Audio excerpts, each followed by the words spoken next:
What's going on, everybody? On YouTube, Steve here, Raiken Profit, and I want to play a little game with you guys called Pick or Pass. Right now, I'm using one of my favorite softwares called eFlip to pretty much source books online. So without even having to go to thrift stores or garage sales, I'm pretty much using this software to scrape Amazon to find cheap offers from merchant sellers that I'm going to buy with a non-prime account and then resell on Amazon FBA during textbook season. So if you live in an area where you don't have a lot of thrift stores or garage sales, or you just want to sit on your butt and source books to resell on Amazon without having to leave the house, this is definitely a great software. So if you want to try this out for free, if you go to the description, I actually hooked you guys up with a 21-day free trial. So if you go through that link, you can actually get this software that I'm going to be showing you for 21 days for free. Not going to cost you a thing. And you can make some money and then decide if you want to keep using it or not. But I've been using this for quite a while. I love this software. And it's really cool because you can set filters to find specific books that you're looking to buy and sell with a specific selling price. You can set what the lowest price is for the new buy box, the used buy box, Amazon price. There's like a lot of cool stuff you're going to do. So just want to go through and analyze a couple books with you guys and kind of share with you how to do this. So I always use the outliers right here, this tab. There's like different tabs, but outliers is like the newest version right here. It's the most updated and it'll allow you to actually compare used prices versus FBA prices. So for example, I can set this to sourcing books that are $0 to $10 from merchant sellers. So the lowest price would be anywhere from a penny to $10. And if I set this to FBA 1, I can search for books on Amazon that are selling for at least $30, the lowest FBA price and above. So I usually play the 3X rule. If I can buy an item for maybe $5, I want to sell it for at least 15. The higher, the better, because just the way the fee structure works out, you'll actually make more money per dollar with like the more expensive books. But right here, we're going to search for that criteria. The minimum used box, I like to match my minimum FBA price. New buy box, I like to usually go about $10 higher than my minimum used buy box. Here is the lowest FBA price. So I don't want to be messing with any offers that haven't with a Amazon price, like Amazon selling at less than 40, or else it's just not going to be worth it. It's going to be a cap. Here you could set the rank. I'm just going to do 0 to 1,000,000. Here's the e-score, which is essentially how many times the book has sold over the last 6 months. I'm going to do at least 12 to 150, and then I'm going to leave max offers that way. I'm going to hit no for rentals. I don't want to see rental offers, and I'm going to search. And let's see what we find. Let's go ahead and analyze a couple of deals together live. The software is so cool. My friend Caleb Roth created it. It's been around for a couple of years. But the new version that allows you to compare against FBA price is like so freaking powerful. It's crazy. So I've spent, I was just looking at my spreadsheet. Just over the last week, I've bought 74 until yesterday. So probably over 80 books in the last week using this. And I've spent over $2,000 the last week using this, getting ready for the January textbook season. And my profit margin at the end of the day is probably going to be anywhere between like 25 to 50%. Maybe more on some of them, less on others. I'll probably lose money on some because this is kind of like gambling and speculating in a sense, and I'll explain it. But it's a lot more. It's a better investment because you're using data points to be able to make decisions. Like I use technical analysis with a Keepa chart, and I make my decisions based on trends and based on previous years' results, which I'm going to kind of share with you as I go. So it is somewhat like speculating in a sense, but you're using, a bunch of data to make smart decisions. So let's look through some books together. So here's a book called Faculty Diversity. Looks like the lowest price is $6.29 merchant. Now that's not letting me know if it's in good condition. It might be acceptable with water damage. So sometimes you'll click in and this offer might not even be there. Somebody might have bought it because eFlip takes like a day to update all their listings. So that is one of the downsides to eFlip. So you've got to be checking in on a regular basis. But it looks like the lowest price is $6.29, selling for $33. Amazon's in at $41.36, 102,000 rank, which is good. And it looks like it's sold about 14 times in the last 6 months with only 26 used offers. So let's see if this offer is available. So it looks like that offer of $6.29 is gone.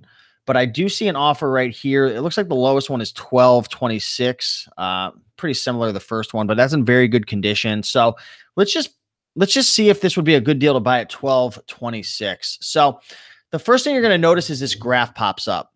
This is something called a Keepa chart, and you can get this to show up on your Amazon listings as well if you download the Keepa Chrome extension right up here. So it's free. Just sign up for it, download it, and if you're using Chrome, it'll show up. Now, this is a graph that is giving you a bunch of different data points, right? Now, you can make this chart go all the way back from when this book launched, but usually I look over the last year. But essentially, this green line going up and down is the sales rank. So every time you see this thing drop, that means there was a sale. So it's climbing, no sale, no sale, no sale, drop, it's sold. No sale, no sale, no sale, drop, it's sold. So the sales rank is going to tell you, it's going to give you a picture of the sales velocity and how often it's selling. Now, you can also take a look at a bunch of data in terms of the selling price, new FBA prices, warehouse deals, which is Amazon's used offers. You can see who has the buy box, like new condition, FBA, used, very good. So, like, for example, if I take all these off,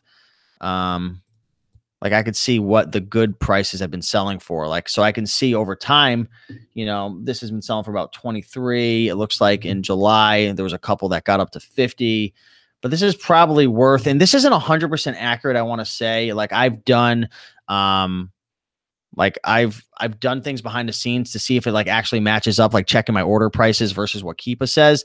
And I would say it's like 60 to 70% accurate in terms of like FBA prices. So you've got to kind of take it as a range, but this book's probably selling like during textbook season, which is January, February, like probably between like 20 and 40 bucks, I would just say, just because I see a couple up here, but probably around 30, 35 bucks, I would estimate that this book is worth.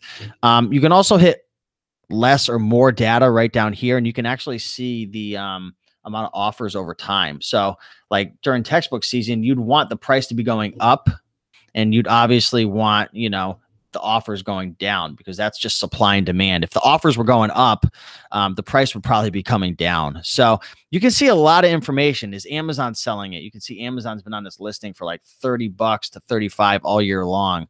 The sales rank, all the different prices. Play around with this stuff right here. But this is the type of data that I'm looking at when making a buying decision. Typically, I want to see the merchant prices right here. You see this, right? This brownish line, that's the merchant prices. Typically, I want to see it jump up during textbook season.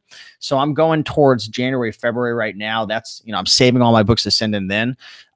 There's no real jump. I mean, well, there's a little jump. It looks like the used offer is pretty low in October, but there's no like real jump from like November, December. And you can see the sales rank is pretty scattered. So there's not a ton of sales coming in. So this would be something you'd probably just send in now. I wouldn't play this for textbook season. There is no real textbook season. You can just tell based on the sales rank. But if I was to buy this for $12.26, and let's just say, like, if you take a look at prime offers, the lowest one's $33.09. You can actually go into eFlip. You can go here, and let's say I paid 12 bucks and sold it for 33. I'd make $9.28, which is a 77.4% profit, but I'm not going to buy it just because it doesn't look that great. The sales rank isn't like amazing. Now, there are a couple good things going for it. There's not a ton of offers. The price seems to be pretty consistent over time. So it might be something decent you could send in right now. And it looks like some people are getting like, you know, 20. It's just not that great. And Amazon's capping it off as well at 30. So I'd probably pass. But let's keep looking. So here's one, 694 to 31. Let's see if it's available. Okay, so it looks like we do have something here, and this is actually going to be a good thing to talk about. So this is this is about $7, this book right here, and the lowest price FBA is $31.25. So if I was to buy this for $7, you can hit the little calculator and sell it for 31. That's $11 profit. That's 160% profit right there. But again, there's different things you're going to want to look at to see if it's a good decision for you, right? And here's a quick little tip. You can actually click in on the Keepa chart. So say you only want to look from January to February, you can drag it and let go, and it'll actually zoom in. So again, you can see that this rank is dropping off. So there's actually sales that are happening, but the Keepa chart isn't even registering the sales. Like you should be seeing some dots coming in. Maybe the sales are coming from Amazon, and maybe they're not like new, very good or acceptable offers. So maybe that's the reason why it's not showing up. Or maybe it's just a merchant that's getting the sales, but I'm not seeing a ton of FBA sales coming in at all during this school book season. So this probably isn't a book to send in during textbook season. This is probably a book that you might want to send in whenever. But let's if you hit year again, it'll actually pull it back. And you can see there's quite a few sales that came in August and September. The gray is the used 11. It looks like 23 for very good. Maybe 30 for very good. So there's definitely some sales that are coming in. Again, I don't trust this Keepa chart fully. The things I really like to look at is the relationship between the merchant pricing and then the new merchants and then the Amazon pricing, because you can never price higher than the Amazon new offer. If Amazon's selling it, you're going to have to sell less than them. Then obviously the new pricing, even if it's a merchant, it's not good practice to sell used FBA over new. You can still get the sale, but sometimes you might get a refund, or that could just mess with the pricing a little bit. So taking a look at the offers, looks like there's 36 used offers, 15 new. That's pretty low. If I could keep it under 50 offers, it's definitely something that is going to benefit me, because if once you start getting over 100 offers, you start dealing with price wars and repricers attacking each other and supply and demand, and the market kind of drops. So this is something that you might invest in, but again, look at the rank. I mean, this thing just doesn't sell very often. So could you get 25 or 30 and make $8 or $9? Maybe, probably could. There's definitely some sales coming in, but it's not selling very well. And especially coming into the new year. There's a couple sales that happened in November last year, but it's just kind of slow. So I'd probably pass on this as well. But someone who is looking to take more of a risk might want to do it. So let's check this out right here. We've got a book that is, well, it looks like the lowest is $8.49, and looks like the lowest FBA is $37. Let's see if that's still available. All right, so it looks like we've got a decent one here. So it looks like you get this book for about $9. One of the downsides, and one thing that you want to look out for, is the seller rating. When you're buying from a seller, this person has 100% positive feedback, but only 1 rating. So how much can I trust them? Probably very little. And remember, when you're buying from merchants, it's completely different than buying from Amazon FBA, right? It takes a lot longer to ship. There's not as many guarantees that FBA is going to offer you, like hassle-free returns. You got to actually deal with this seller. So I'd be a little skeptical buying from this seller. Looks like that's the only offer. There is an acceptable one under here, and this is a good seller. 95% feedback, over 23,000 total ratings. And sometimes you could buy acceptable offers. I actually buy a lot of acceptable offers, because a lot of these big companies will undergrade the books, because they just don't have time to go through and grade each one intensively or extensively. So sometimes it's like a cookie cutter template and I'll just buy it. And a lot of times they're in good condition. So I'm just going to pretend like I'm going to buy from this good seller right here. And let's analyze this. There's definitely some sales coming through. Every time you see it drop off, that's a sale that is occurring.